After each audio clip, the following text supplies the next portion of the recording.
The work we've done with ideal pulley systems is very important. There are many situations where the mass of the pulley is negligible compared to the masses within the system.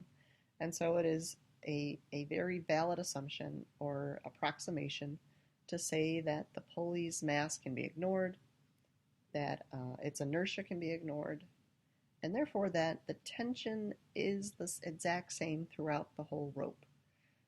But the problem is that if we have a real pulley, like the one pictured here, if the tension is the same on both sides of the pulley and both portions of the rope, then nothing happens.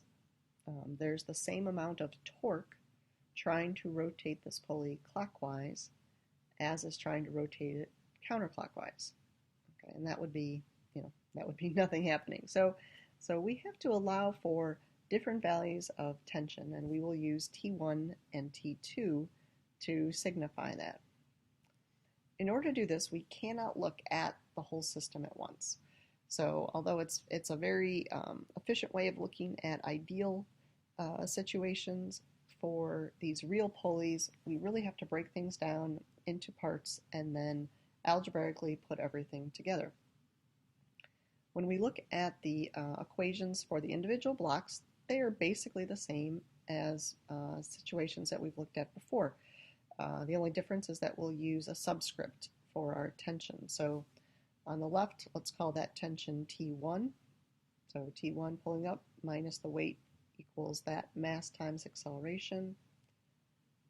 And then on the right, the tension force works against the motion of M2, and so its weight minus T2 equals its mass times acceleration.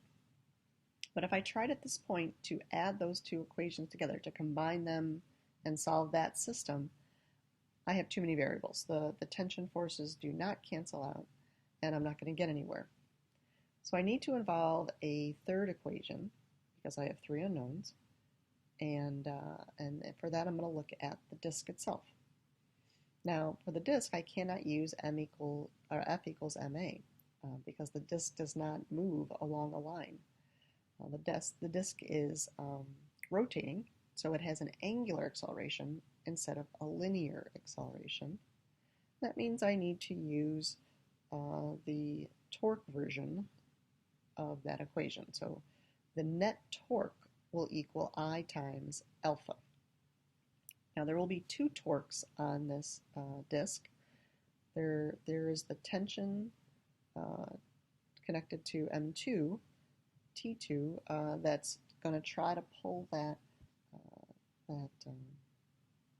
pulley forward. Let's go ahead and label that in our picture. So the tension force is still constant or the equal throughout a section of the rope.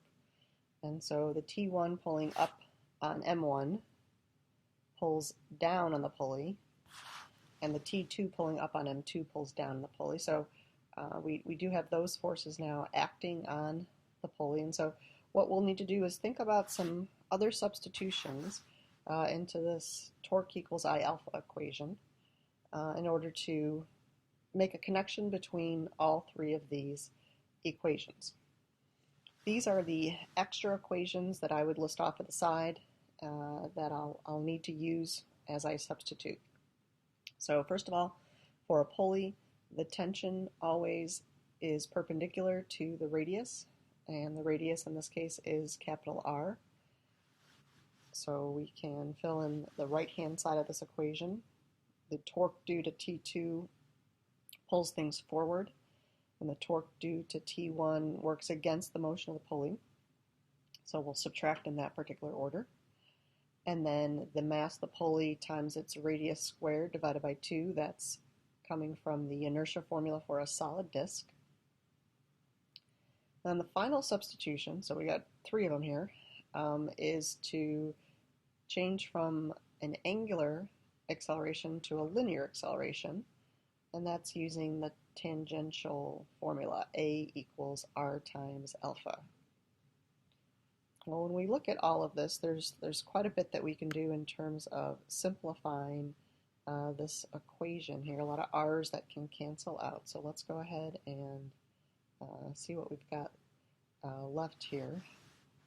So from this equation, an r cancels on the right-hand side, and then also r's throughout both sides of the equation. So we end up with just T2 minus T1 equals the mass of the pulley times A divided by 2. And then we have our other equations for the blocks that are hanging, and I've just rearranged those a little bit. You can also just add the equations together, but some people like to substitute them in, so I'm just going to show you two ways of looking at that.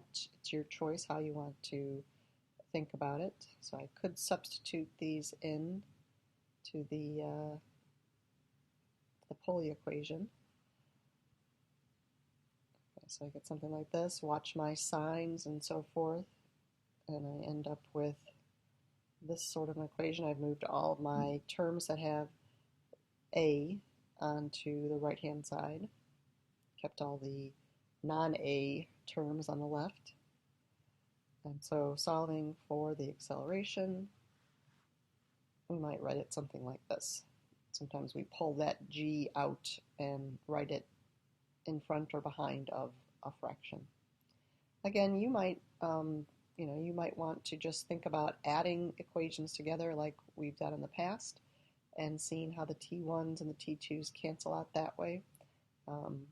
Different ways that you can think about that.